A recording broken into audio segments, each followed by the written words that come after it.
Al-ghina fil qanaah. Kekayaan itu ada dalam sikap qanaah. Sikap qanaah artinya sikap menerima apa adanya. Wassalamatu fil uzlah. Keselamatan itu ada pada sikap uzlah. Artinya sikap memisahkan diri dari keramaian. Wal hurriyatu fi rafdis syahwah. Dan kemerdekaan itu ada pada penolakan terhadap syahwat. Wal mahabbatu fi tarkit toma'i war raghbah. Dan kecintaan itu ada pada sikap tidak tamak dan tidak ambisius. Ini luar biasa, teman-teman, menjadi kunci bagi kesehatan jiwa kita, kesehatan mental kita.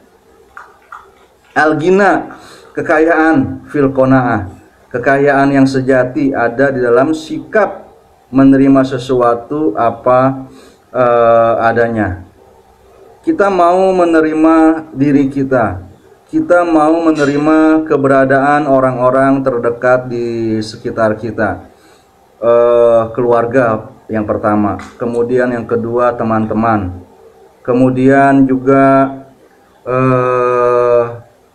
pekerjaan. Selama kita tidak qanaah, tidak menerima diri kita, orang-orang di sekitar kita, profesi atau pekerjaan kita, maka kita tidak pernah merasa cukup, tidak pernah merasa kaya, akan selalu melihat kekurangan. Rumput tetangga katanya seringkali terlihat lebih hijau. Itu adalah sikap yang salah, sikap tidak qanaah. Segala sesuatu pasti ada kelebihannya dan ada kekurangannya.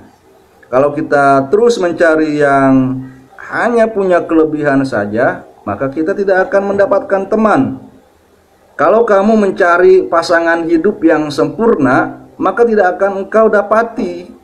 Pasangan hidup kita itu memiliki kekurangan, karena diri kita sendiri juga memiliki kekurangan. Lah, kalau orang tidak mau menerima kekurangan kita, semua orang mencari yang sempurna, maka diri kita tidak akan punya teman, tidak akan dijadikan teman oleh siapapun.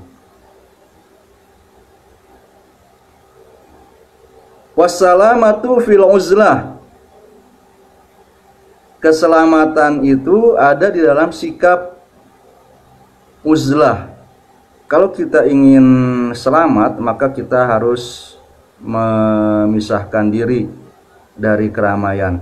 Mungkin ini bisa kita pahami dengan mengingat salah satu mahfuzot, ya, salah satu peribahasa dari bahasa Arab. Ridhon nas goyatun la tudrok. Ridho semua manusia adalah tujuan yang tidak akan bisa dicapai.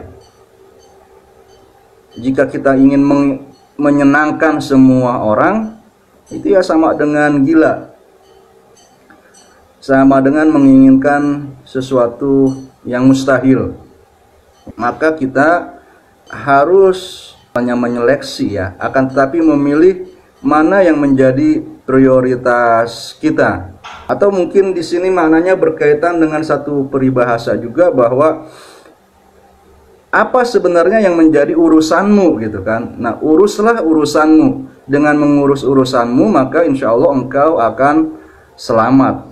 Sementara tidak uzlah ini, kita terus campur atau mencampuri segala macam urusan, ya kita tidak selamat. Mungkin pengertiannya seperti itu. Selanjutnya, wal hurriyatu fi rafdis syahwah.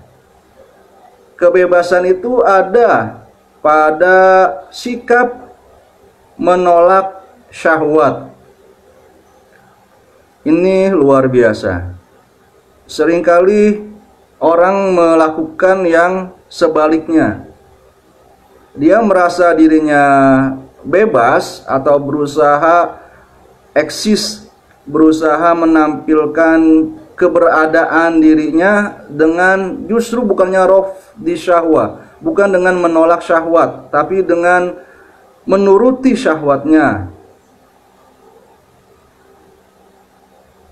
ya dilarang gondrong misalnya, malah jadi gondrong, dilarang pakai, pokoknya segala sesuatu yang dilarang dikerjakan itu. Atau misalnya segala sesuatu yang dilarang dalam agama yang disebut dengan haram itu disukai oleh syahwat. Banyak orang yang ingin terbebas atau merasa dirinya sudah bebas kalau dia mengerjakan apa yang disukai oleh syahwatnya itu.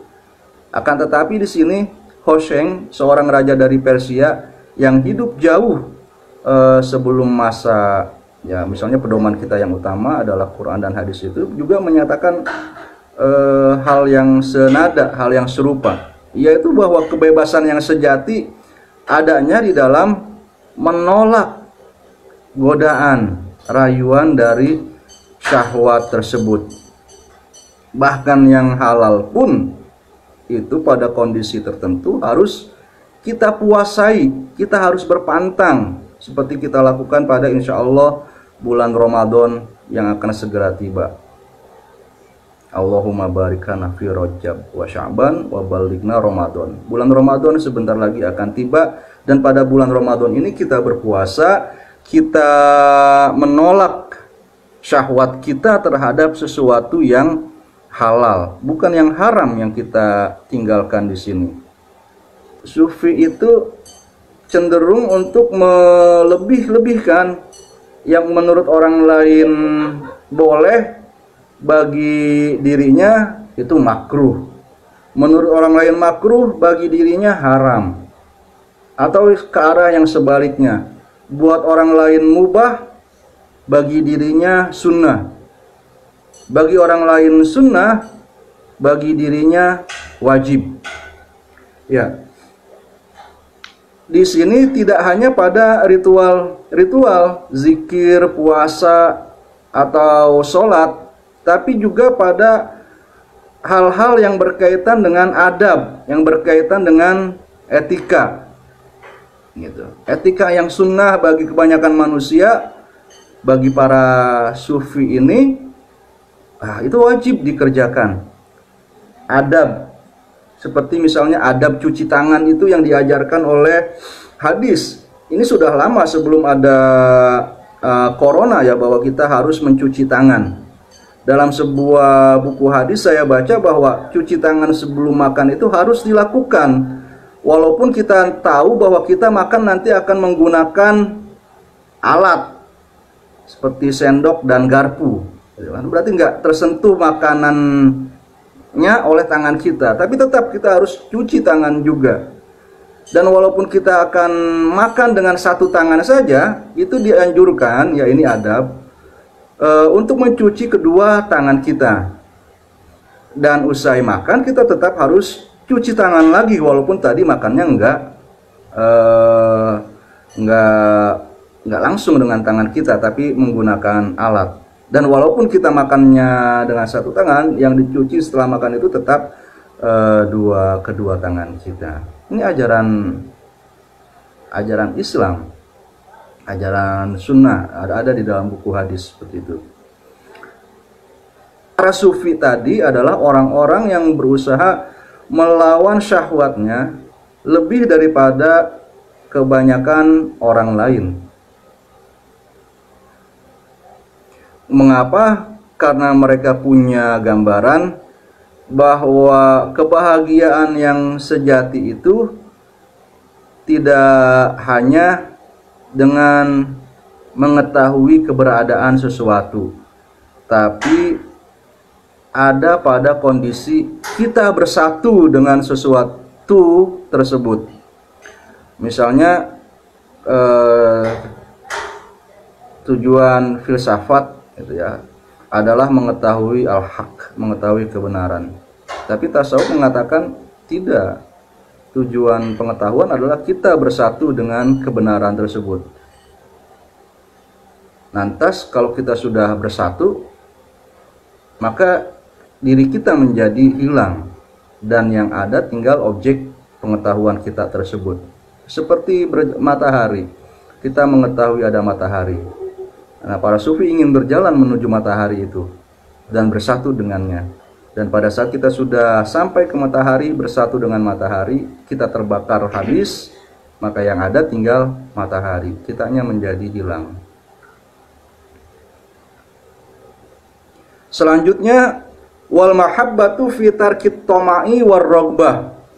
Kecintaan itu atau kecintaan dari orang lain bisa kita peroleh kalau kita mau meninggalkan sifat tamak dan ambisius. Ya, kita selesai dengan diri kita sendiri. Misalnya dalam sejarah pemimpin kita, itu ada mereka yang kita anggap sebagai bapak bangsa, sebagai negarawan, bukan sekedar menjadi pejabat, menjadi pemangku jabatan tertentu. Mengapa mereka berbeda disebut sebagai bapak bangsa, sebagai negarawan seperti itu? Karena mereka tidak tamak dan tidak ambisius. Mereka selesai dengan urusan dirinya sendiri. Jabatan itu mereka gunakan sepenuhnya untuk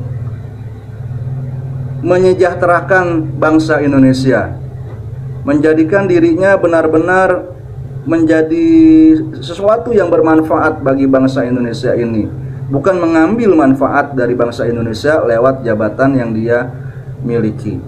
Maka mereka mendapatkan al-mahabbah, mereka mendapatkan cinta dari seluruh bangsa Indonesia, cinta yang terus menerus dari zaman ke zaman, bukan hanya pada masa mereka masih hidup. Bagaimana Bung Hatta misalnya dicintai, ya terus sampai sekarang. Ya, mudah-mudahan kita bisa menjadi orang yang seperti ini, yang bisa meninggalkan ketamakan, sifat rakus, semuanya serba untuk saya. Ya, jangankan menjadi pemimpin ya, menjadi sesama yang dipimpin saja gitu, itu akan tidak disukai, akan tidak dicintai jika untuk yang selevel dengan kita ada yang tamak dan ada yang ambisius. Apalagi kalau itu terjadi pada orang yang seharusnya mengayomi. Mudah-mudahan kita dianugerahi pemimpin yang mengayomi diri kita dan rakyat kita.